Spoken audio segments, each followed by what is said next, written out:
didn't do it. Oh, and I'm getting so much mileage out of it. Well, there's a lot of excitement here today coming on to the one resource floating. The one resource floating. One resource floating. The one resource floating. The, I the mean, there are no others. I'm the 86, and below me we have this young lady here with a friend, a evil friend, a spirit, He could be Poltergeist. a friend. a Yeah, poltergeist. like that's derogatory to us phantoms. I'm sorry. All inherently evil. All ghosts are evil. And then we have this young gentleman who is the master of the calling in New Jersey. Yay, Yeah, I am Ben.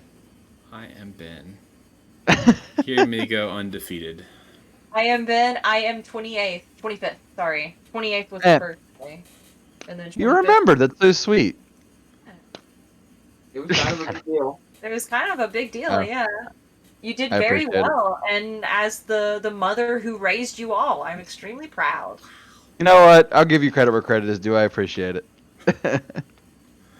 All right. So, coming in today, who are we going to talk about? What are we going to talk about? I think we're moving away from Monarch because Soliana and the Demonastery and A bit colder. all that stuff was Well, just springy, but cold. crazy. It's much more of a vivid, living landscape Yeah. than the Yeah. war-torn, blood-spilled A lot of battlefields things of are Solana. happening. There's creatures and There might be some some storms. natural forces. Yeah. 3 in I particular. guess you could say it's pretty elemental. Yeah, I'm gonna go with Ben. All right, two. Two of them. All right, so today we're gonna talk about one hero in there, but first, let's hear a little bit about the land of Aria. Do we have any information about the land of Aria?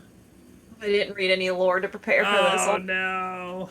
There's something about the flow or something like that. So I do know lore of Lexi, Briar, and Oldham, but I don't know lore of Aria itself.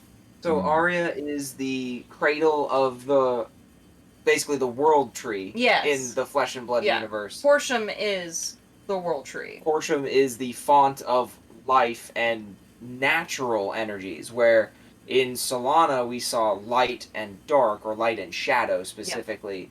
In Aria, you have the natural elements that flow through the world, and we're introduced to 3 of them, with Tales of Aria being the element of ice, the element of earth, and the element of lightning.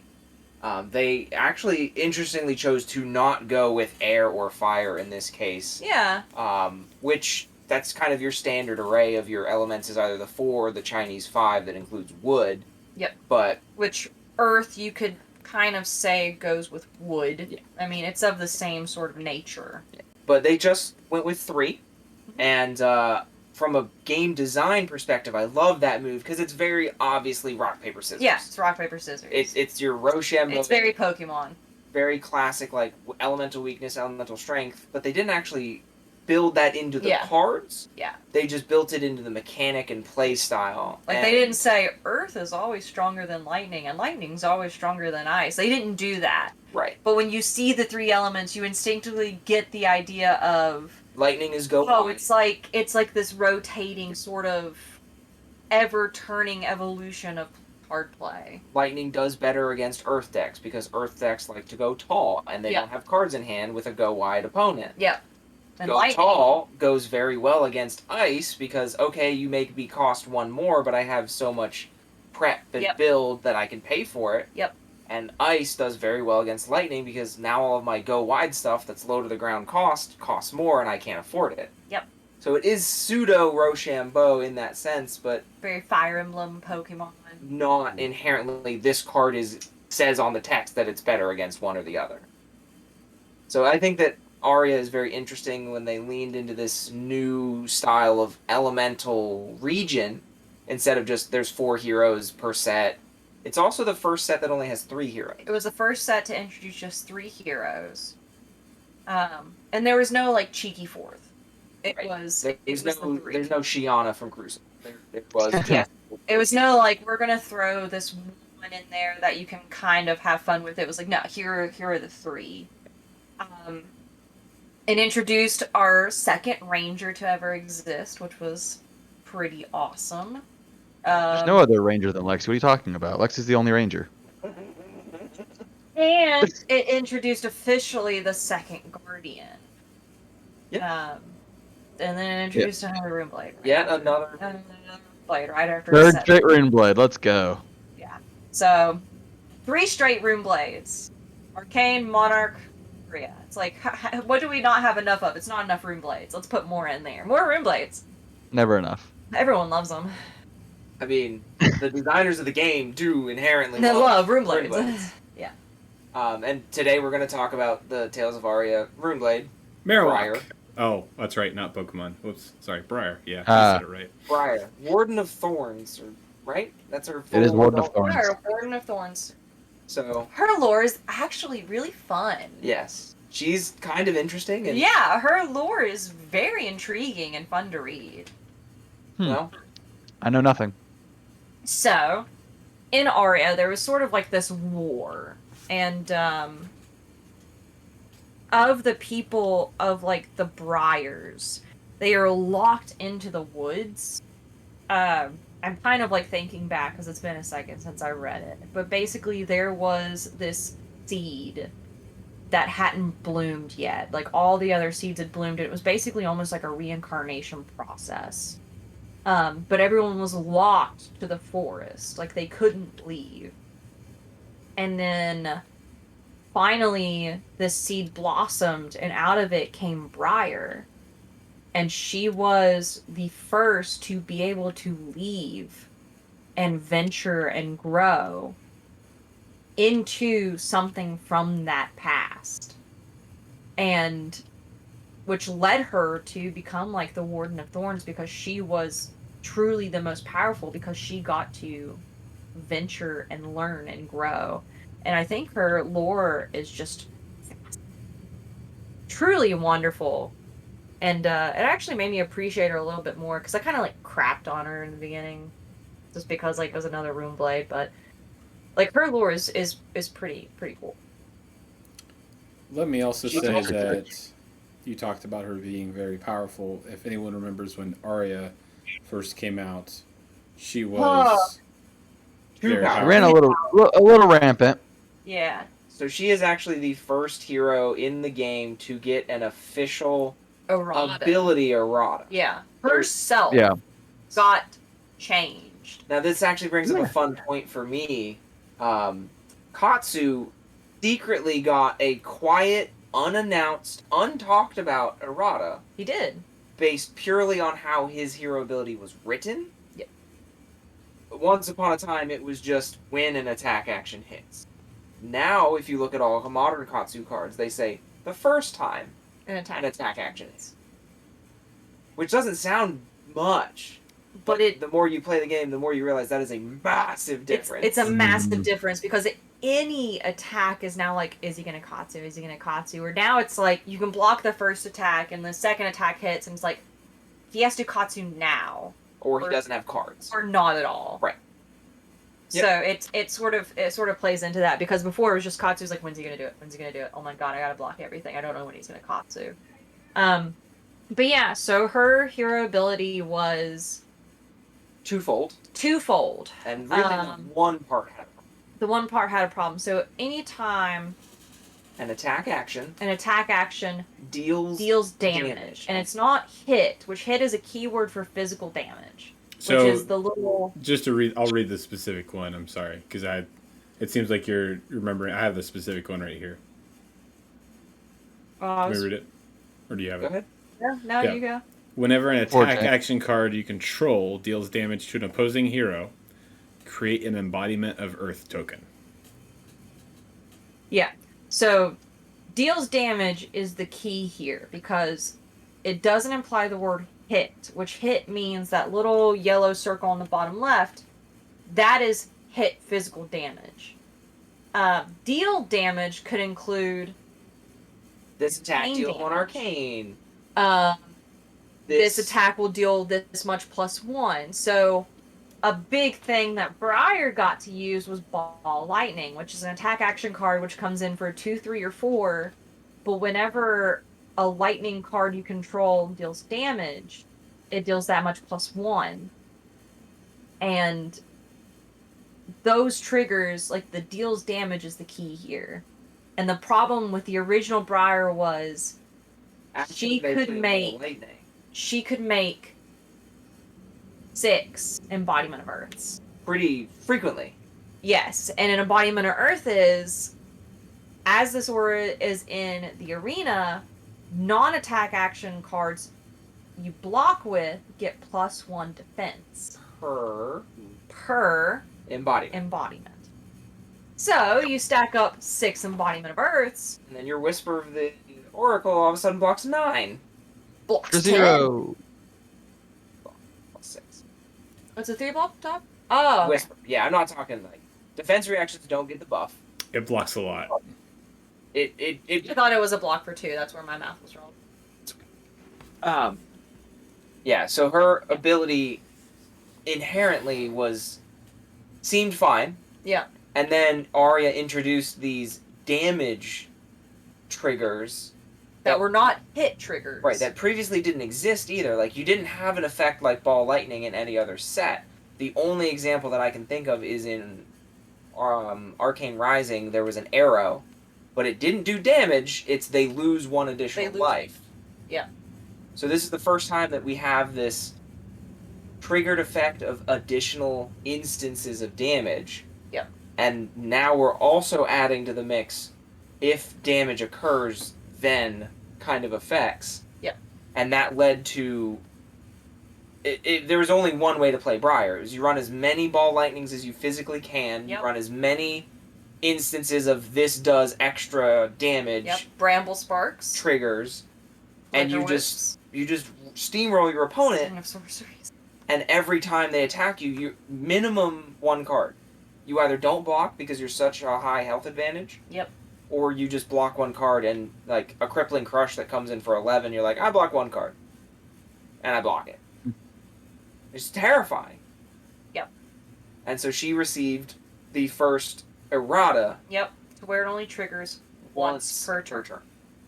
And that's only half of her hero ability. Which Yeah, was there's So we still... haven't got to talk about the second half, yeah.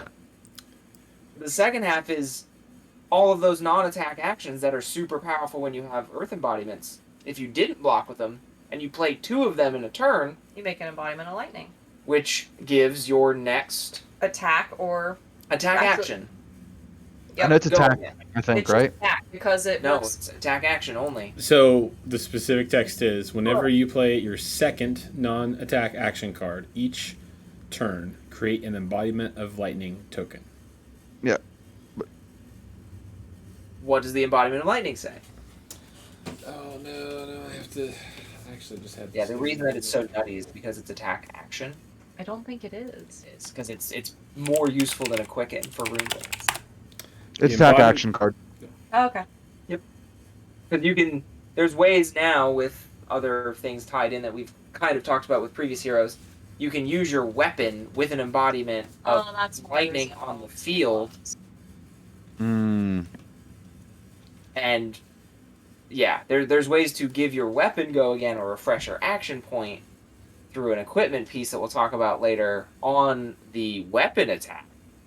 Then use an attack action, your embodiment's still good, it gets go again, and you just have these very nutty and hard to manage sequences of attacks because you're threatening so much damage, and now there's an on-hit effect that you have to manage, and there's this I can consistently get go again with decent hands. It was very oppressive when Briar was first put out, to the point that they again decided to errata. Yeah. And even still, after the errata, a good Briar deck Still good. is scary. Yeah. They did get rid of Ball Lightning, Which was huge. which was huge for her because that was just dominating turns where they can play 2 Ball Lightnings into another attack action into Rosetta Thorn or something. It's just... It got disgusting. It was insane. It's like you could build possibly one of the worst Briar decks imaginable, and it still wins. But if you had 9 Ball Lightnings and 3 Bramble Spark Reds, Yep. you're in good shape. Briar at the start was very strong, and I even remember that some people in this Discord bullied some other people in this Discord softcore. Very deserved. It wasn't softcore. It was much deserved. It was straight to the face. I will come to your door. I will not let you sleep at night. I will blare Swedish death metal because I'm pissed. Hazing because of Yes. Briar. Oh gosh, yeah, no. Briar was just absolutely no fun to sit across from. And that's the truth of it. Like, it's not that she was so good, like, why didn't just everyone play her? Like, it was not fun to play when you played across from a Briar. Like, you weren't interacting with your opponent. You weren't having this, like, back and forth battle. It was just, how quickly does Briar beat me? Is it turn 2? Is it I managed to block out and make her take 5 turns to beat me? Because I'm not winning. Hey, at least the U.S. National Championship was close with Chain in the other seat. Right. Like, there was at least a race. It's like an F1 car going Yeah, up but, against an S10. Like, we know who's going to win. Literally, your only hope was to try to outrace Briar, and that was not easy. No, when you had back before all the bans and erratas, you just had so much consistency. Your card pool was flawless. So, Like, you literally had to just draw dead hands in a row to give people openings. Like Mhm. 4 non-attack actions. Yeah. basically. And Lightning Then, Briar no, was it's the next turn. the first instance that I recall as someone referring to a Cheerio deck. Oh yeah. And Cheerio decks, do one of you want to tell everyone what a Cheerio deck is? I mean, everything pretty much costs 0. Yeah, the shape Yeah. of Cheerio The was shape 0. of a Cheerio is 0. Everything in your deck costs 0. The only thing that costs 1 is your sword. Basically. Yeah. And you typically run Tunic to pay for a free sword, or Just 3 turns. every 3 turns, yeah. Or you do the channel Mount Heroic Cheerio, which is what is viable now. It's honey That's what nut they do now. Yeah, because you, instead of running red zeros, you run a mix Yep. of valuable prep, like Mavrian Skies, like we've talked about with Yep. other Rune Blades, that give you an on-hit effect that make your regular attacks even more punishing. It also gives your attack go again, so you don't have to worry about, oh, did I get 2 non-attacks? And you'll run blues and other things of that, so that way you can pay for Channel Mount Heroic, which is a fantastic Earth non-attack action. It's an Yep. aura that stays on the field. Yep. We introduce flow counters with certain landmark-style auras. Each hero with their core element has 2, so Briar is Earth and Lightning. So there's 2 legendary locations that she could channel. She could channel Mount Heroic, or she could channel Thunderstep. And most of the Briars mostly run channel Mount Heroic. That's why There's they no call deck it that runs that. I know Thunderstep. why they called it that. I love it. Because they're essence of Earth and Lightning. They're channeling that part of Aria. To use the properties. To in channel Mount Heroic, attack actions get +3. Because the mountains are big. And when they tumble hard. Yep. And the flow counter mechanic is whatever element that channel is requires that element in your pitch zone at the end of your turn. Yeah. And Which, putting it at the bottom is separate than putting the pitch. like we've talked about with Deep Blue or E-Strike, some other cards that require you to bottom a card, that doesn't help with these flow counters. Yeah, sink below, you bottom a card and then draw. Yeah. That doesn't count as having a elemental earth card in your pitch zone. Yeah. So one thing I kind of wanted to visit what you guys said earlier about deals damage versus hit. To my knowledge, you cannot hit for 0. So with that, what would be, is there a difference between hit and deals damage? Yes. Yes. Hit means it has to do the physical amount printed on the card. Yes. So if a card has the yellow circle with like the spear, that is your attack power. That is its hitting power. It's physical damage base. It has to do a number of that To count as a hit. If Nice it's one. 1, if it's 10, it hits. it hits. Now, Singeing Steelblade, which is a Runeblade card that came in with Aria, when you attack with it, it deals 1 arcane, and it also comes in with 4 physical. If it deals the arcane, that counts as it dealing damage. Okay. It doesn't count as it hitting the hero, because that is not the physical amount printed on the card. That is a separate source. Now, if they block the arcane damage, but take 1 of the 4 damage that the card itself brings, You have both. you have hit the hero. No, if they block. Well, I'm saying if you hit them with physical damage, you have both dealt damage. You've dealt damage, and but you've hit them. Right, because you hit them, you dealt damage. That's why it's like it goes back to Dorinthia. Dawnblade has to hit to be able to swing again. So if there's ways to reduce the physical power of target attack, blinding beam in particular, if it applied to weapons, you could make it 0. Yeah, you could make it 0. It doesn't technically hit. Right. But the big difference between deals damage and hit, in essence, is how triggered effects work. So if there is a any time followed by deals damage, imagine somebody with 14 rune chants. Yes. Each of those individual rune chants is a I deal damage if they don't negate this. Now, we're talking hypothetically here because there's nothing that says, like, if an aura you control deals damage, it's usually attack actions, and rune chants aren't attack actions, yada yada. But the point is, triggered effects go onto the stack, which we've talked about a few times. And if there is a deals damage trigger, you can have numerous instances on the stack where that effect is going to happen. The most common example that does still happen today is Mark of Lightning. Because Mark of Lightning is when you attack with an attack action, and your opponent defends with a card from hand. You can break Mark of Lightning, and it deals damage. It deals 1 damage. Right. And it's a lightning source. And it also means that attack action is the source dealing damage. It actually creates an embodiment through Briar's ability. Yep. If it's the first time an attack action has dealt damage. So imagine you have Ball Lightnings in play still. So then you've got Mark of Lightning hits.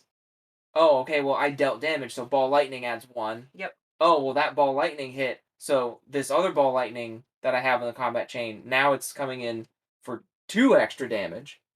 And it just becomes this nutty, just Tower of Babel of these damage effects as opposed to hit effects, which we've only seen up to now. And I mean, and even in like Arcane Rising, they never talked about Kano just dealing damage. A lot of his cards specifically say like deal arcane damage. Right. If you have dealt arcane damage. Yes. The amount of arcane damage this attack does. It's not if you've dealt damage. Just generic damage, because then Kanos could be like, I'm going to scar for scar, I'm at less health, it gets go again, now I'm going to play this wizard card that says I've dealt damage, now my arcane damage is increased. That's not how that works. Because scar for scar deals physical damage, it hit the hero. Wizard cards are, if you've dealt arcane damage, which is specific, then something gets buffed. But this card just took out the keyword of arcane as just if you have dealt damage, something happens. And it's just the keyword damage can imply anything. Whereas hit implies it has to be a physical amount of damage. And we've harped on it for a while, but the main reason that it matters so much is this was their first step away from the 4-hero feeling fairly balanced, sealed, limited environment. The 4 first heroes just dealt damage because there was no arcane. There was no arcane. They just hit.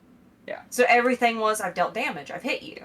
But good old now days. we are branching to these things of there's arcane damage.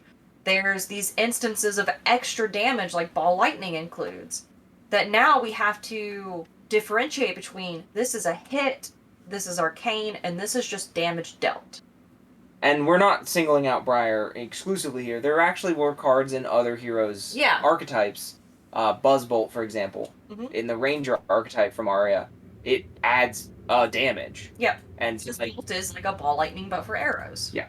And so, like, this whole set got criticized pretty hard, and eventually came to light that, like, oh yeah, we only play tested this in limited with other Aria cards, and it shows. Yeah. They didn't really branch out and say, what would happen if we put Mauvrian Skies into this Briar deck? What would happen if we took these Runeblade attack action cards from Arcane and put them in Briar? Or what would happen if we took these generics and put them in Lexian and Briar? And it's like, well, now you've changed the game for these heroes. Fun fact, the Pro Tour Briar list that made top 8 actually doesn't have any Mauvrian, surprisingly. Yeah, not anymore. No, because Mauvrian... I'm just kidding. Mauvrian, I mean, then if you have, like, a non-attacks that give Go Again, and you make an embodiment of lightning, you're basically wasting a source of Go Again. But when they played the game and they're like, we only included cards of Aria, where it's either the elements or the class specifics that came with that set, it is balanced to a degree. Right. Like, I have many quarrels with the actual arcane damage and the lack of arcane barrier in the set at all. And the fact that they had a massive, like, countrywide tournament that people banked on not having arcane barrier and then thinking this can't go wrong. No, it went terribly wrong because people couldn't stop it. I will contend that Sealed was busted for Aria, but I think Draft was balanced. You can disagree with that as much as you wish. Draft is less problematic. Yeah. Maybe we should move on. Yeah, okay. Become an Aria. Let's True. Not a Briar. Let's talk about Aria. Yeah. So what's actually interesting in this, Alex will say the last point about Aria heroes. Yes, we have 3 heroes that came out, but you're going to notice that each of them have the essence of 2 elements. So there's already, yes, there are 3 heroes, but there are 6 different ways that most of them are played. Typically, you'll see a lightning or an ice Lexi, a earth or a lightning Briar, or an ice or an earth Oldhim. There are cases to intermingle the 2 elements, and there are cases where I mean, obviously there's an exception to every rule. I won't get into how many infinite decks are made out of those, but it's going to be really popular that someone brings in Earth or brings in Lightning with Briar. So there are multiple options to build her. You're not building off the template of old. You kind of have a dichotomous tree, and then you can kind of branch out even from there. Going in, we'll talk about strong Briar cards right off the bat. Cards that I dislike so much. I'm going to say, because we already said it, Channel Mount Heroic. That's the enabler these days. Yep. That would be the card that I am just sad to see, like, every time. I can't block to match it. I can't out aggro when Channel Mount Heroic hits the table. All I have to do is try to see if maybe I can get cards out of their hand where they don't have Earth Bitch. But the problem with Channel Mount is that with the proper setup turn, you're playing Channel Mount Heroic into another non-attack action card, make an embodiment of lightning, and then probably swinging with Rosetta, because then Rosetta Thorn now has the trigger of 2 and 2, not popping your embodiment of lightning. And then on your next turn, just go ham with 0 costs that are now coming in for Go Again, plus a buff off Channel Mount. So instead of getting like a snatch for 4, draw a card, you've now got a snatch for 7, Go Again, on hit, draw a card. And it's like, oh my gosh, I don't... Or Command and Conquer. Like one of the non-generic cards. Command and Conquer for 9 on, or On hit, destroy Arsenal. On No, hit, destroy no G-Reacts. Arsenal. Go again from an embodiment of lightning. It's disgusting. If you're playing really Runic is. Reclamation into Chain or Prism, it comes in for 10. Yep. Yeah. Channel Mount is definitely like the apex Briar card right now. But it is a setup turn. I mean, you can kind of do like a channel mount into maybe an Scar attack. for Scar. Yeah. You'll see like Scar for Scars or Ravenous Rabble. Ravenous, though. Ravenous Rabble is huge in Cheerio Briar. Lightning is. Surge from Arsenal, or just an Entwined Lightning from hand with a fuse. Who knows? Like there are many ways for her to do something that costs 0 with Go Again. Yeah. With Channel Mount, Briar has the rare ability to go square, wide and tall. Briar's a square. That's one way to put it. Because So every comes in for like 6 or more. I'm also she gonna. Oh, sorry. You're good. No, you finish. Oh, I was just like, once Channel Mount's on the board, she's probably just gonna eat face the next turn. Yeah, because she will swing back 20 double plus. easily. Like, if she has 3 cards in hand that attack and can afford them, Yeah. which again, in a Cheerio deck, you can If afford they're them. cost 0 and they have Go Again, it's like, and also if it's like, oh, I've got Scar for Scars and I'm at more health. If I just eat this, Then, like, oh, all 3 of my red Scar for Scars now come in for 7 Go Again, 7 Go Again, 7 Go Again. Yeah. Yep. And then if I have Tunic up, Rosetta for 2. We're just too physical. We're just too physical, but still, it's just the audacity. Heaven forbid they get the double channel.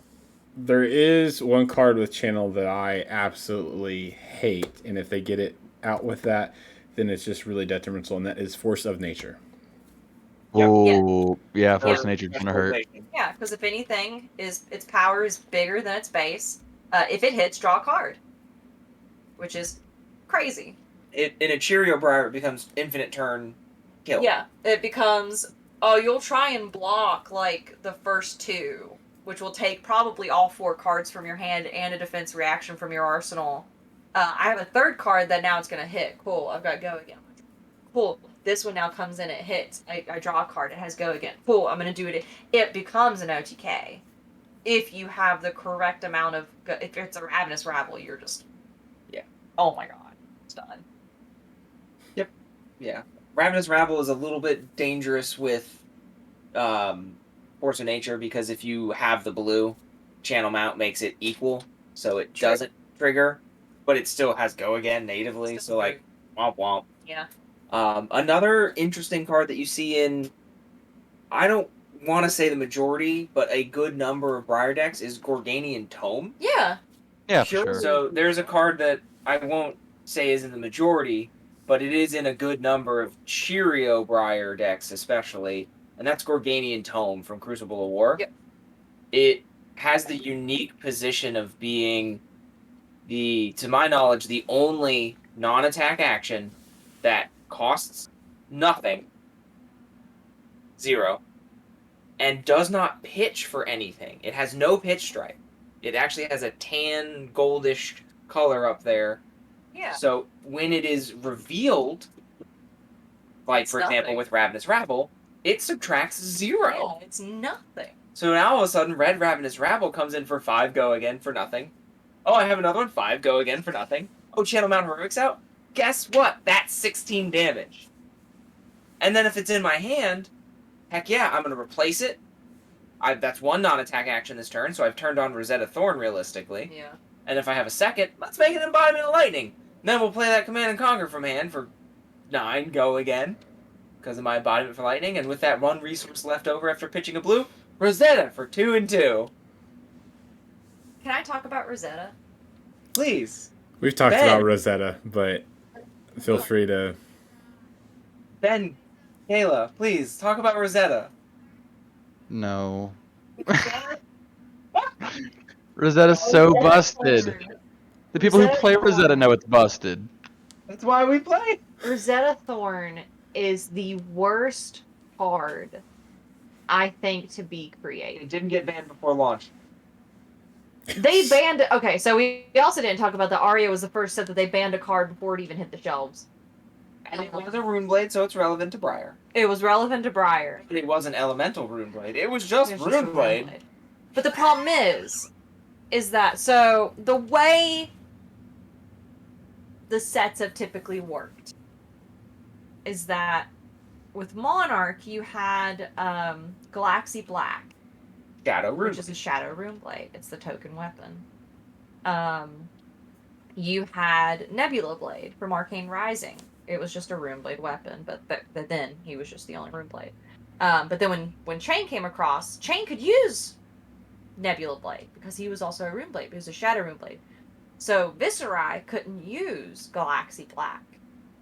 And then Briar entered the mix. Like, it's cool. It's Briar. Look at her. She's elemental cards. Neat. Oh, lightning and earth. Great. It's her weapon. It's called Rosetta Thorn. Oh, it's like It's literally covered in grass. It's like it's got thorns. It's green. It's yellow, which is like earth and lightning combined, which is Briar. It's just a Rune Blade. All Rune Blades can use it. It's just a blade. It's just a Rune Blade. Sword. You know, Edgelord McGee over here that loves demons and shadows. He can use the Disciples of Pain. He can literally just like stab themselves with thorns, and they're like, "This is the most pain we've ever been in." If you're playing a Rune Blade and you don't play Rosetta Thorn, you're not playing a Rune Blade correctly. Why? Or you're just mocking your opponent. Yeah, or you're just like, I don't need Rosetta to beat you. That's probably more of an insult. If a Rune Blade sat down in front of me and they were using Dread Scythe, I was like, oh, you've got this. I'm gonna scoop. You have this. You're not using Rosetta? Like, They must be terrifying if they're bold enough to not use Rosetta. Yeah. Rosetta is so broken in the fact that it's not an elemental Rune Blade, which doesn't make sense. Because Shiver is an elemental ranger weapon. The other ranger can't use it. Winter's Wail is an elemental guardian weapon. Duskblade, just forget it. We're not talking about it. Rosetta needed to be an elemental Rune Blade weapon. When they came out with the erratas, I was like, here it is. They're going to say it. Rosetta Thorn, elemental Rune Blade weapon. No! They still haven't fixed it. And tell us how you really feel. And they won't! In the next set after Uprising, there's going to be a Rune Blade. Guess what they get to use? Rosetta Thorn! Briar might LL by then. Yeah. Well, what's funny... Do 3 physical, 3 arcane, but it costs 2. Oh! Rosetta Thorner. That's when they bring in Fandel's twin sister Spring Tunic, which is every 4 turns get 2 resources. Dumb. So it's funny that, shoot. What was I going to say? I just completely forgot. You got heated. I got heated. Actually, my body temperature Take a drink. Take a drink. You've earned it. Oh, I remember what it was. It was interesting that we had all these heroes with events and living legends the points, living legend points, and how they were accrued were all up on the website. And Briar came out in like a month. She was in the lead. 500. 5 to 600. I think. She was almost halfway there to CCL. Okay, so it was like the 4 to 500 range because she shot through the rankings. Well, yeah, because she swept. Yeah. She swept that ProQuest season. Yeah. And then Captain Planet came out and he was like, "Hold my beer." Is it literally? You want to see the fastest living legend to date? 3.5 months? 3.5 months, Briar. And they haven't stopped me. You know who they did stop? You again. Goodbye, Skeleta. That's broken. You know who's not broken? Me. Starvo. Hey, they tried to nerf him a bit. In the wind. They gave him a couple nerfs. Just didn't matter. On the bloopers channel, I want every single time that I go into a voice about a hero to be on the bloopers channel. I want a collage. Welcome to the circus. I'm Starvo. So This is about Briar, isn't it? Yeah. They won't ban me. I'll ban myself in 3 months. Ben, let's have you talk about what Earth card or Earth build. What in Briar do you think is really strong? I mean, it really does come down to just channel out heroic, and then you run just a bunch of cheap attacks, and that's basically how Briar wins these days. Cheap go again with just a huge buff is the biggest way she wins right now. Bramble Spark is an Earth fusion. It's Bramble Spark's an Earth fusion. Yes. Yeah. Bramble It's Spark. Earth fusion. Oh, It's a non-attack. Yeah. It's a non-attack fusion. Flicker Wisp is the lightning. Flicker Wisp is the lightning. And then there's another one. Blossoming Spellblade is both. It's It is the and, not the so That's the is and. Fulminate. Fulminate is Oh. or. Fulminate has Fulminate. each. It's and or. Or Because each hero, rather than give 2 specializations, each hero in Aria got 1 specialization, and then 2 cards that required their 2 elements for maximum fusion. Whether it was the and or the or. And that gave them, in effect, in the limited environment that they tested it in, 3 specializations as opposed to 2. Yep. Which is what you got with most sets up to this point. Because you'd Force of Nature and Blossoming Spellblade were her technically 2 specializations. But Force of Nature is not actually a specialization. Force to nature is the specialization. Yeah. It is Sorry, Blossoming Spellblade is not a specialization. Yeah. Even though it's her on the card, holding her It's literally her art. Awesome. It's not a Briar specialization. The reason I know this, I try and build Shiana decks all the time, and they never work. But I need more specializations. Force of Nature. They, again, Oakenold wouldn't have been a problem in the current meta if it had been an Oldham specialization. There, yeah, again, Is Light It Up Alexi specialization? and she's Yes. on the card. It's not a specialization. Light it up is. Light It Up is Okay. the other one with her on it. Is Lightning not. Storm is not. Lightning Storm is not. You mean Ice? Ice Storm is a card. Or Lightning Storm is Ice not. Storm. Or, yeah, you're right. Ice Storm. On a card, it's Ice Storm. So Ice Storm is the. Oh, I don't That's the remember. and. I Okay. think. I think Ice Storm But is yeah. and Flash Freeze is the or. Yeah, each hero has an Flash Freeze is the ore. Flash Freeze is like the weird guy. He's like and he's frozen on like he has lightning coming he's out. a lightning. He's frozen. He's a lightning embodiment, literally like an embodiment of lightning frozen. He is Yeah. Palpatine. He definitely has the Force Lightning thing going on out of his fingertips. Let's get back to Briar. Sorry, we're going everywhere today. Lightning It's wild. lightning cards. What? Briar, you're all over the place. Just nowhere makes sense. There's so many branching paths, but it's fun. We're mean- having fun, guys. Are you guys not having fun? Welcome Without to Ball One Lightning. Episode. We're having a great time here. Without Ball Lightning, I think the only lightning cards you really run are Lightning Surge, Lightning Press, Press. and Electrify. Yeah, I was gonna I've say. seen. sometimes Electrify. Because it's just like, if you let one come through, it's now 4. And if you push it's the north hard. And it's a non-attack action. So it's like, I'm gonna electrify into a Bramble Spark, fuse it. I've now got an embodiment of lightning. Here comes like a freaking evergreen.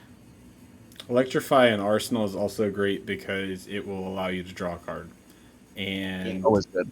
don't underestimate that. Every element got one. You've got Yep. Pillar Blast, you got Electrify, and you've got So Tomorrow. No tomorrow. Yeah, each one had a unique to its element effect as well. Yes. Sense that Electrify, Lightning was all about bonus damages. So Tomorrow is also really good. So Tomorrow is all about recursion, Yeah, you get those North. actions back in Yep. the day. and then Ice was all about lockdown and disruption. And Which is like what ice does. Like, Yeah. you get cold, you don't want to do things. yeah, well, and again, like we said, the Rochambeau thing with Aria, like from a design perspective, I was literally blown away when I actually broke it down and thought about it. Yeah. They did such a good job of making Yeah. each element logical but playable. But they didn't consider like the The like the the 720 outside other cards they colors. printed. the outside cards that people will go home and say, What if I put I these two put together? 3 Mavrian Skies. It's What like, if I put what- them in Briar? Oh I feel my like god, the that's U.S. broken the national, the U.S. national Briar list ran like probably like what 60% at least generics that were just hit hard. Plunder Run. Oh Briar, my god! We didn't mention Briar Plunder. ruined Plunder Run for everyone. Forgot about Relaxing. For Katsu! No, for her mental sister. She's sharing the glass, and this round's on me with Lexi. They're just gal pals having fun, and she looks at Lexi in the eyes and goes, "Hey, I'm gonna ruin Ball Lightning. you ruined Ball Lightning." And Lexi's like, "Oh, that really sucks." And Plunder Run, and Lexi's just like, "Oh my god." I Just forgot slams about the drink Plunder on the table. How dare you? Fight outside. Briar ruined so many options in CC. There's some heated opinions in this one. Mm-hmm. That's just true. This is just. We'll do another episode next week actually talking about Briar. This is the hot takes of Briar. Well, this You know is what's a hot really take funny? Aria. The loudest voice I hear complain about the Briar is the person who played Briar at Armory.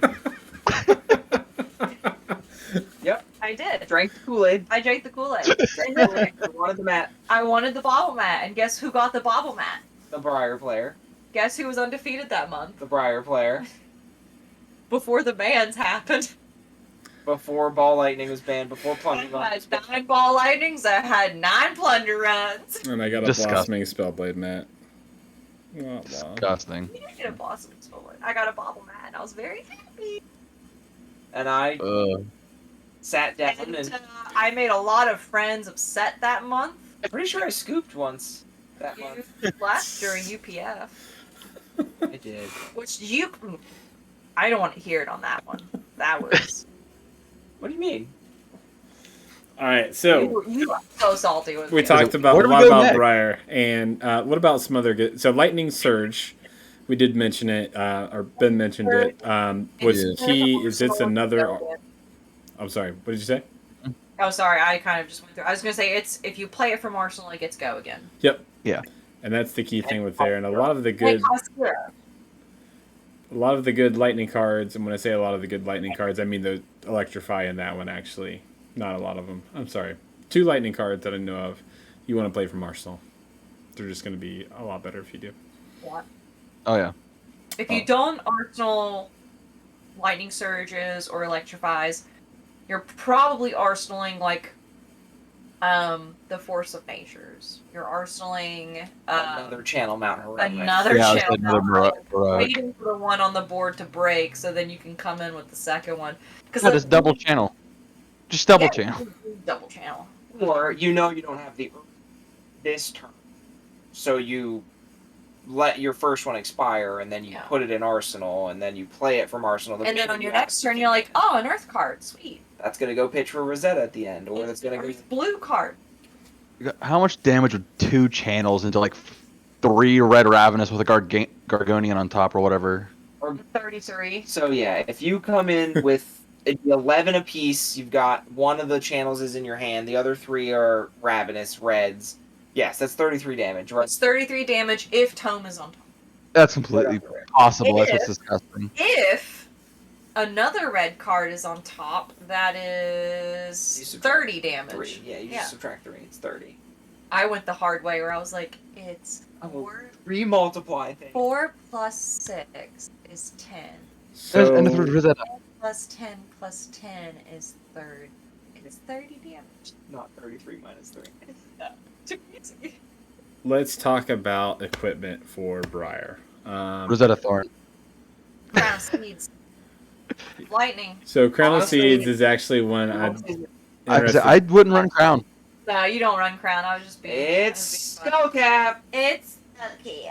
It's I- usually Skullcap. I think Crown of Seeds may be for the Guardian because you can also use that resource elsewhere. Yeah, fatigue. For the Yeah. fatigue matchup, you'd run it probably against your wizards because it counts that first time. Like if it's a wildfire, you that okay, cool. We're gonna pitch into Crown. I'm gonna get another card into my hand, and you're gonna use it in probably wizard and fatigue. So Ice Lexi or really any Guardian, like even OG Bravo can kind of fatigue these days. Yeah. But I would probably not run Crown in any other Uh-huh. race matchup. I'm trying to think. What? I wouldn't run Crown of Seeds in Briar. Just too And slow run for Crown of what Seeds she wants against to do. the Katsu matchup because it gives you the guaranteed second Kadachi does nothing unless they or attack react on a Kadachi. Well, I'm also thinking on like it stops a Mark of Lightning, which would stop It would. the Cascade. But that was prior to Ball Lightnings. Right. Which is, I think, why I kind of had it in the list when I did it because of Ball Lightnings. I was like, it'll stop a Mark of Lightning. Yeah. But yeah, I think for her, Skullcap is literally just the best one. Gives you 3 health. It gives you a She just wants crazy to block. arcane barrier if you really need it. Yeah. You don't want to commit cards to the combat chain unless it's offensively. Yep. Crown is really I mean, only... you've got your embodiments of Earth. Yeah. If you commit one card, it's typically the one non-attack action card you do not need. Right. So a lot of Briars I saw that didn't just go full face tank aggro, ran a handful of I know I won't care about this card if it's in my hand non-attack actions exclusively to block 4. To block with. So you find a blocking 3 non-attack action like Whisper of the Oracle, which is the first one that comes to mind. You can run the blue. If you ever need to play it, opting 2 is great. If you don't, with an embodiment it blocks 4. That shuts down a Winter's Well. That shuts down a Whelming Gust Wave with combo. Yep. So many of these 4 damage breakpoints, you can just be like, nah, 1 card. Yep. And that's the beauty of the embodiment. That's what makes her powerful still. Even though she was eroded, it's still playable. Yeah. Because I think they also thought that a lot of her non-attack action cards from Aria block 2. Yeah. So they were like, with 1 or 2 embodiments, it's only 3 or 4. And it's like, we didn't take into the fact that there are 3 blocks, and she's going to make 4 of those, and that's now block 7 with 1 card.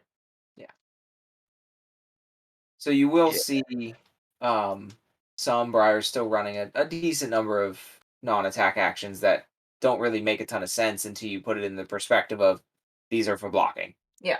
And it's like, oh, that makes sense. I would do that, yes.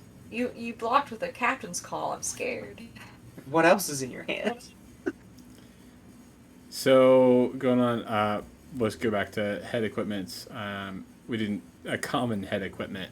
I would think Plume of Evergrowth, just so in the case that you had the resources and you didn't have the Earth to fuse, that can get an Earth card back into your hand. It's solid if you have Iron Rot. the blue pitch. The biggest issue is that it does cost 3. Like, that is my biggest issue with Plume, is that it costs 3. In most Briar decks, you don't have blues every hand. Well, and especially in Commoner, I mean, the gentleman Chris that joins us a few times, he and I got to watch the Commoner tournament at New Jersey, and the person who won, Pheno Black, was playing Briar, and he ran Iron Rot. And again, it was because I'm not committing cards to the combat chain defensively, but that 1 health can make all the difference, especially in a 20 health format. And so if you are going to run a common equipment, I would the old reliable Hope Merchant. Hope Merchant is great for her. Or probably Iron Rot, and I would say Iron Rot or Hope. Hope Merchant over Plume, honestly. Oh, yeah. Because again, no cards per hand, no cost. If you want the Arcane Barrier, you run Crown of Dichotomy. Yes. Yeah.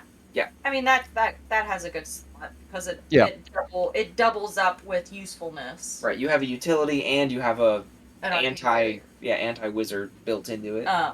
But yeah, Hope's Merchant Hood with her, where it's like, I've drawn the one time I need resources. I've drawn 4 non-attack action cards. What am I gonna do? Just pitch all 4 in and reset. There, yeah, reset. Oh, now I have 2 and 2. Wonderful. And honestly, with Briar, don't even keep 1. Just put all 4. Just put all 4. Unless the one's a Sting of Sorcery. Well, I mean, in common, that won't be. Look at your graveyard, see what you've played, and then decide what to put back. There you go. Smart. That's big brain right there. That's some pro level.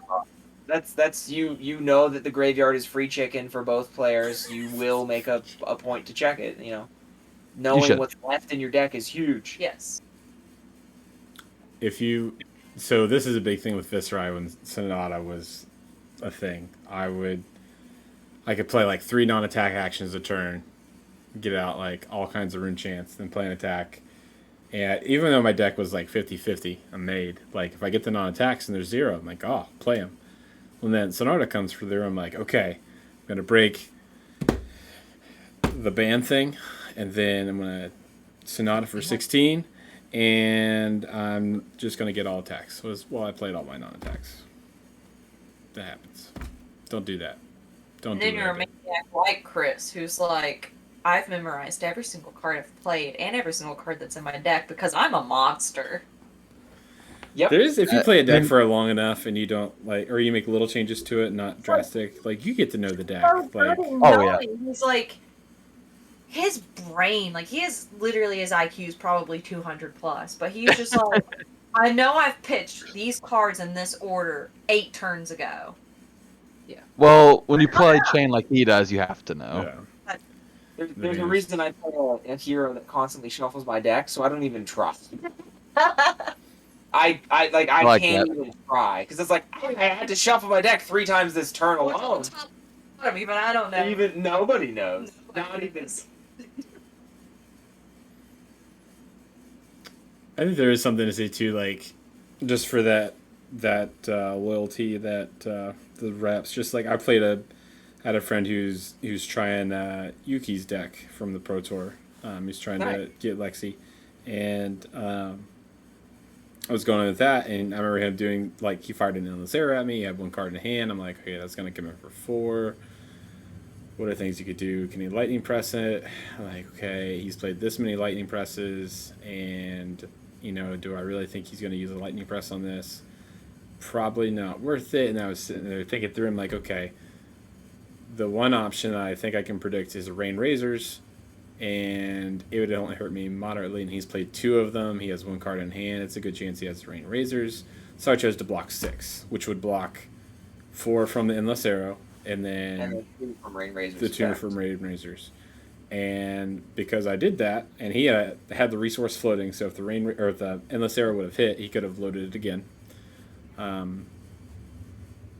blocked that out. At the end of the game, I was like, okay, did you have Rain Razors there? And he was like, yep, that's what I had. And I was like, okay. Yeah.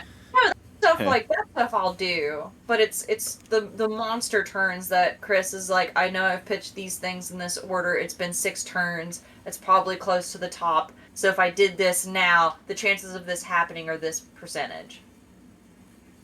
Yeah. But if I'm playing against a Briar and it's like they've played 2 Channel Mount Heroics and I've watched them pitch 6 Earth cards, the next time they have a Channel Mount, the possibility of them having another Earth card is very slim. I can do that. Yeah. This is more of a like game tech kind of conversation, but like knowing what's in your deck is equally, and we've said it before, knowing what's in your deck is very important, but knowing what to expect from your opponent is the next step. Bigger. Yeah. Because that's why I like Dorinthia. Because again, there's so many things that you might throw at me that I can't. I mean, that's why I like Dorinthia so much, because it's like, here's a Dawnblade for 5, go again. It's like, do they have the push? Do they not have the push? Are they going to get reprised? Are they going to be able to search their deck for something? What's in their arsenal? How many resources do they have floating? They have 2 floating. Oh my god, that's enough for a route. Can they route me? I guess I'll take 5, and you're like, haha, I had nothing. I just made you sit there for 5 minutes, and I had nothing. Haha. This is the old Speed Speed Racer, like, haha, you've done this. Haha, you fell into my trap. Never mind. It's a Yugi Moto moment of like, you activated my trap. Nothing. Me and the voice played a game, and I came in with a naked Dawnblade for 3 with 2 resources floating. And he's like, "Do you have it?" And I had a Stroke of Foresight and Out for Blood. He didn't block, and I was like, "Yeah, I got it." Yeah. So going in and like realizing where you're at in your deck and what your opponent's played is also a really good thing too, because most people play the reds first. Like if you get a red in your hand, you're pitching the blues, pitching the yellows to play the red.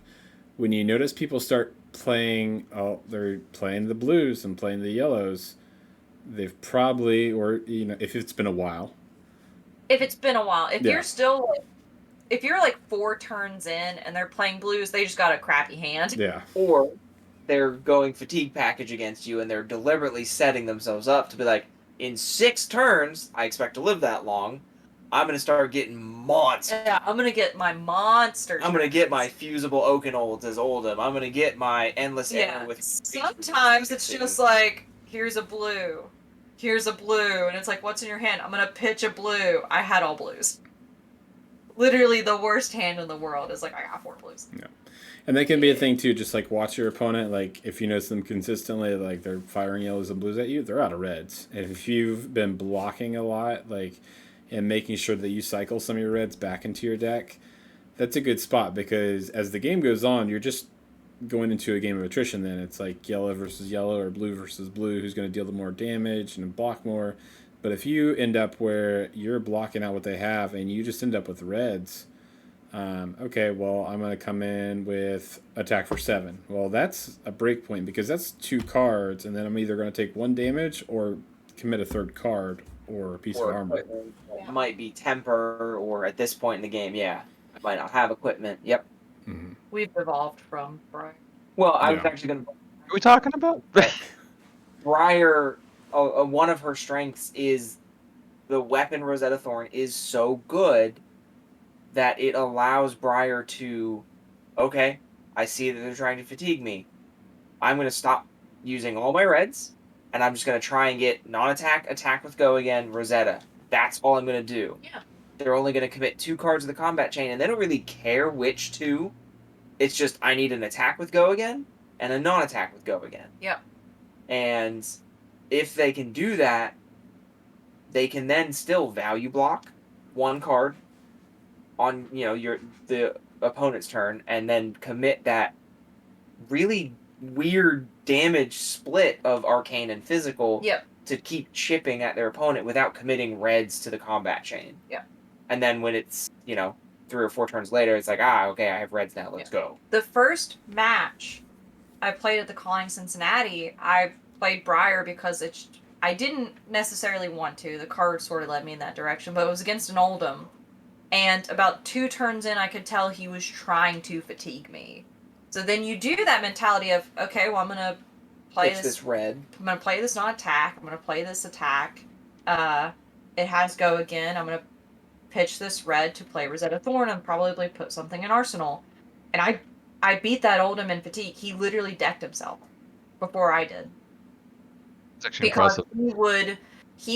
he would put everything on the chain. He didn't block as much arcane, so it's like if I did 2 non-attacks, an attack and then Rosetta, he wouldn't block the arcane, but he would block every single physical damage and try and defense reaction himself enough. But it was crazy. The first game I played at the Calling was I beat an Oldham in fatigue, and he decked himself before I did. And Briar is able to do that. Yeah, because you can shift immediately. She has the ability to, with less than other heroes, it's not minimal, but with less than other heroes, still threaten a myriad of damage. Yeah. And because because it's it like, comes from mixed sources, it's harder to deal with. And in a limited sense, like it was, he couldn't really block arcane unless he was doing a setup with his defense reaction. So it's like, really, his only option was, I'm going to block as much physical as possible. Where in a constructed sense, it's sort of either a block both to your best ability or choose one or the other. Do I block the arcane damage or do I block the physical damage? Right. Yep. Which is why Runeblade is so powerful, because most people don't have the resources to do both. Right, because if you're committing a card to 2, and the really thing that's infuriating, honestly, is that it's 2. Yeah. If it was 1 or even 3, Yeah. I would prefer Rosetta Thorn to be 1 or 3. Yeah. Because now it's like, I don't want to pitch 2 reds. Well, first, I don't want to commit 2 of my equipments to have Arcane Barrier and not be fuel for my game plan, just because Rosetta Thorn's on the board. And once that's, okay, say I've committed 2 Arcane Barrier out of equipment. I'm not happy, but so be it. Now I have to commit 2 reds or a blue and just have 1 wasted resource to deal with 2 arcane. But that means I can't use the 3 block on the blue that I just pitched to block the physical. Yep. But if I do block with a 3 block on the physical, again, I've wasted 1 block. It's just this awful.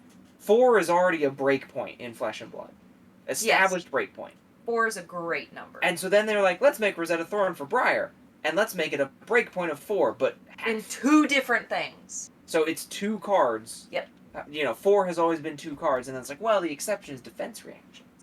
These 0-cost defense reactions block 4. Congratulations. 4 is a break point, but not always. Because this is 2 and 2. Rosetta was just like, ha, that's cute. Your sync belows are junk now. Yeah, so it's like, oh, you've wasted your sync below on my 2 attack. And now you've also had to pitch a yellow or blue card of some nature, or 2 reds, to stop the other force of my sword. Yeah. But back to equipment. Cast! Tunic. Realistically, Tunic. You could make an argument for Heart and Crossstrap if you run a Cheerio deck in CC, because you can't use Blended Blitz, to do it on something like a 2-cost generic like Pursuit of Knowledge, which would come in for 8 or 7 on Channel Mount Heroic turns. Yep. For 2, well, Heart makes it cost 0, so like there are other chests other than Tunic. But Said it I is very Iron Weave if you're going common. But if you're doing Cheerio, right. True Cheerio. Tunic is the best because it's like every 3 turns I have a sword. Oh yeah, no, Tunic. You run Tunic. Period. In Cheerio, yeah. Yep. I would actually You- like commoner as opposed to Heart and Cross Trap. In this matchup, I would like Deep Blue because because Iron Weave. because of the sword. I want a resource to swing Rosetta Thorn. And My God, he wants resources to swing weapons. Ben does bring up a good alternative to Deep Blue, Mhm. though, which is Aether Iron Weave, which is a generic, every Runeblade can run it Yeah. common. If you Lock one.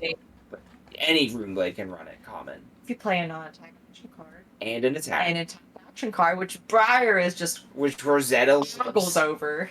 You've got 2 resources after you break it, and it has Battle Worn 1, correctly? Yeah. Yep. Yep. So, like, So not only can you like do a non-attack for 0 and then an attack for 0, pop Aether Weave, come in with Rosetta, you can now Razor it. Yep. Sure can. That's dumb. yep, there's a reason that Chain runs it in common. There's a reason that Viscerai runs it in common. Like, it's a great, It's a great Runeblade common piece for chess piece. but it does require cards from hand, which I don't is care. why Heart and Crosstrap got for banned. Rune Blades. A non-attack and an attack action card is is just a turn. Yeah. It's just a turn for Rune Blades. But realistically, if you're getting out of the commoner space, I mean, Tunic is really the only viable option. Skeleton at one point, but at this now level. it's just nice to have that block again, but not now. Yeah, there used to be another option that gave you 3 health throughout the match, and that's really all you used it for. Skeleton. Oh. You'd block 2 and then block Sorry. 1, but that has now been put on the chopping block of this is unbalanced because of a rune blade again. Suspended until he's living legend, right? Yeah, Yeah, it's suspended until Viscerai. specifically Viscerai, because it was Because most he's broken in here. the Rune Blade generator. Yeah, Or the Rune Chant. Rune Chant, sorry. Yeah, he is the Rune Chant generator, which is the reason Skeleton exists, and the reason Skeleton is on suspended. Because they kept printing strong rune blade cards that made More Rune Chants. Skeleton more broken. This is all Viscerai's fault. But Mordred tied into Rebel. Mordred into Mavrian into some attack action. Warming. Usually. Swarming, Why not? and then the leg equipment that I'm gonna spoil. Spellbound creepers, a revel onto the swarming at the same time at instant speed. And then your Rosetta comes in as a monstrous like 10 damage. It's like, I will cry now. Let me just do 44 damage consistently. Disgusting. So legs, you're pretty game's much gonna run balanced. Spellbound creepers as Briar unless. Go ahead. That's what I would have said. Spellbound Creepers. But I looked at again the Pro Tour list, and he had Snapdragons. He runs Snapdragons, yes. Snapdragons are amazing for Cheerio Briar. They are. If you're doing more of like an attack heavy Briar, you can use Sutcliffs. Because Sutcliffs will give I do like Sutcliffs. any attack action go again if you've played a non-attack that turn. Rune Blade. Runeblade, sorry. Yeah. But it doesn't have to worry about cost. It doesn't have to worry about cost. You could have a ninth blade of the Blood Oath and Yeah. Sutcliffe it to go again, which would be terrifying. Yeah, you could. Well, Ugh. Right. But you can like. I can't even think of anything now because that broke my brain. Yes. That's stupid. It's I've done it. I've done it. So we've talked about the feet. We've talked about the chest. Let's go to the arms, and I'll be honest, I'm in the grasp camp. It blocks for Grasp. 2 with Battle Worn. grasp. It's a filter mechanic. If you've Yep. got leftover resources, you just put it into it. Or it's also just the start of the turn. I don't have a root chant. And I have a card I don't want in my hand. I'm Yep. gonna make a root chant. Well, and the other thing is, if you see other players run it, I've often seen people make a rune chant mid-turn. Yeah. To be like, ooh, I have enough to make a rune chant and Rosetta at the end of my turn because of this blue. And now it comes in for 2/2/1. Resources. Yeah. It's a killer too. So if you run like Arcane Barrier It 2, blocks for 3 with Battle Worn the whole time, so it stays after the 3. Runeblades are so balanced. Fair enough. Fair and balanced. They're so balanced. The other thing with Grasp is like turn 1, it is absolutely insane to just be like, all right, channel Mount Heroic, hitch a Earth card to make a rune chant, Arsenal Pass, bro. Good luck.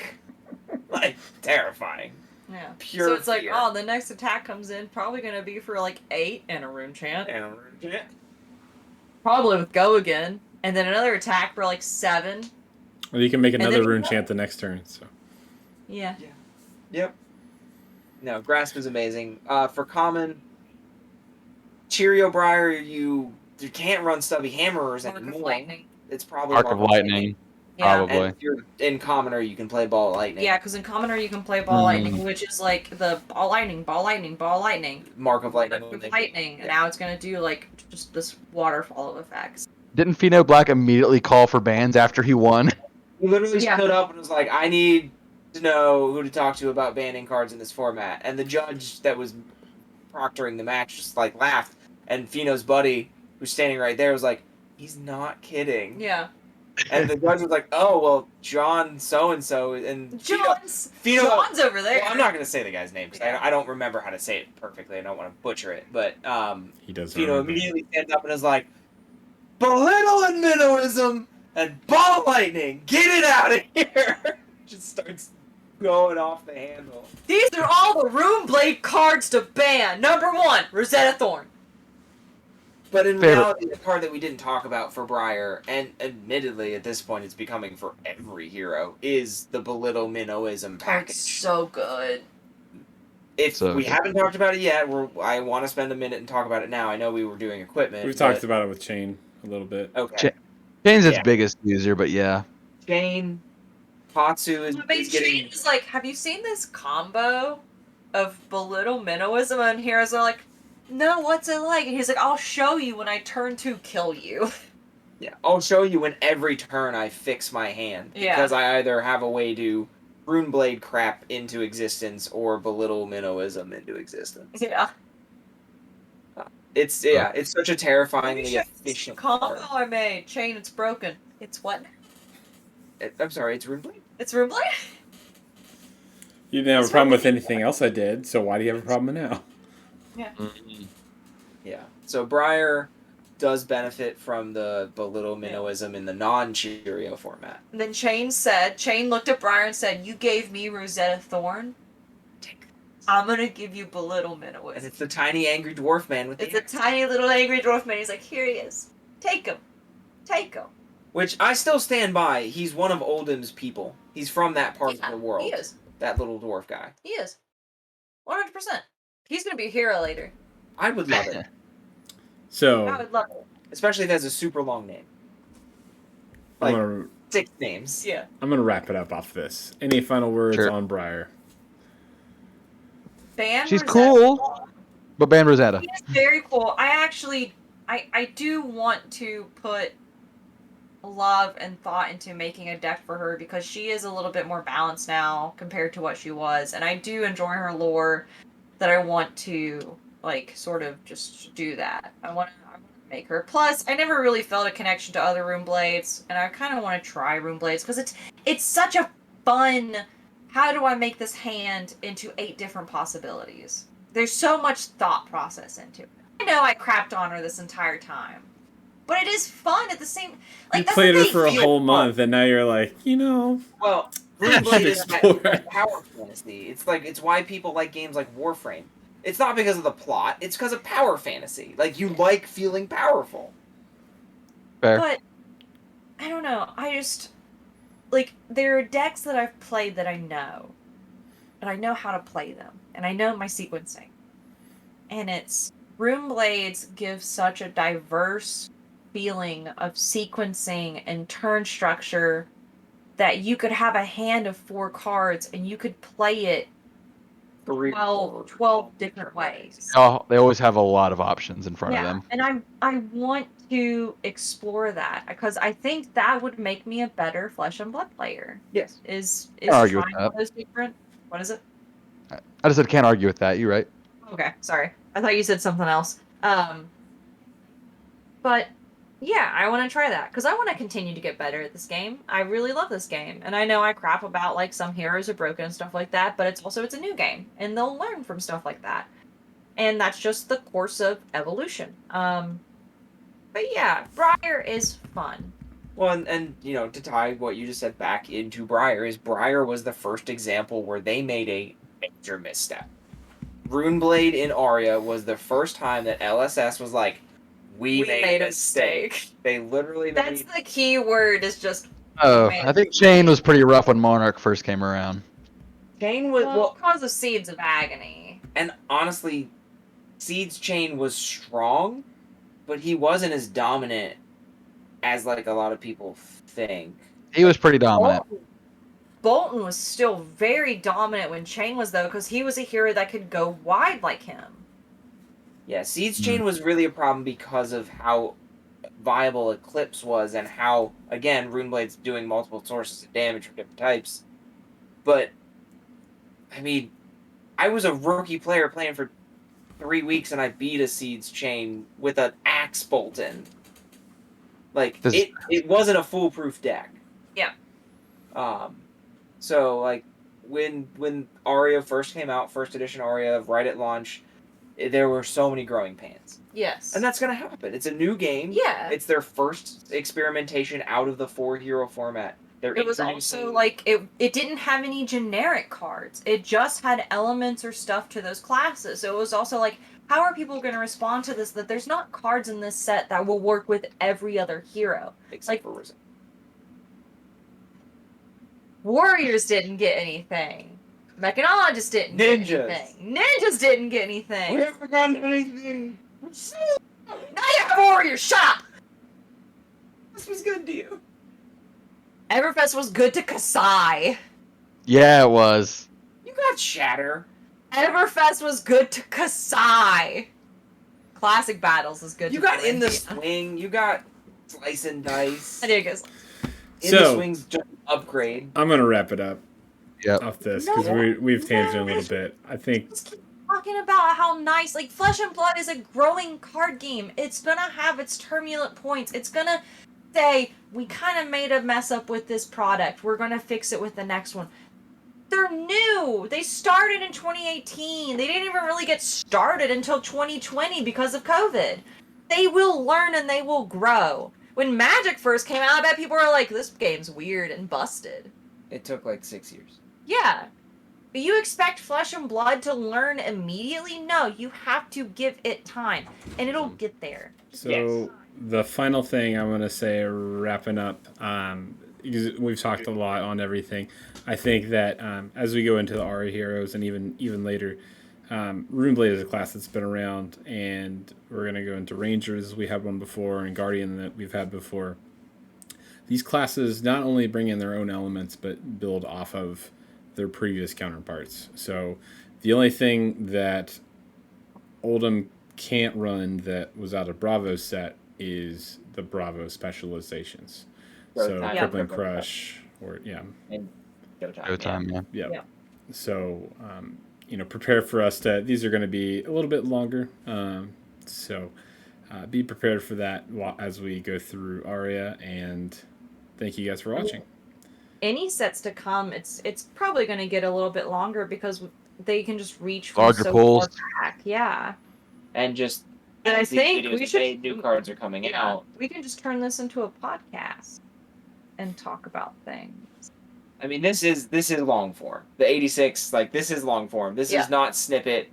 We can make snippet videos. Yeah. Clip it. This kind of comment, like this kind of We can make commentary. the shorter stuff, but this stuff, now that we're into the 4th set, Tales of Aria, the 4th official, like, full set, it's going to get longer. Yep. Because we're going to talk about stuff from the past that heroes have had before, that heroes now can use. So it's like, you're in for the long haul, pal. Yeah. Welcome. All right, guys.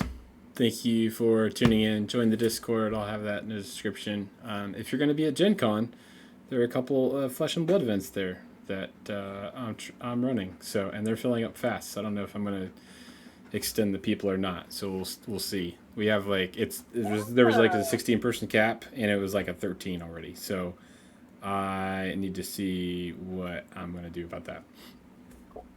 Yep. Impressive. I wish I could go. I love Gen Con. It should be a fun time. Thank you guys. And thank you for watching. Spear fingers. Did you get a hold of Josh?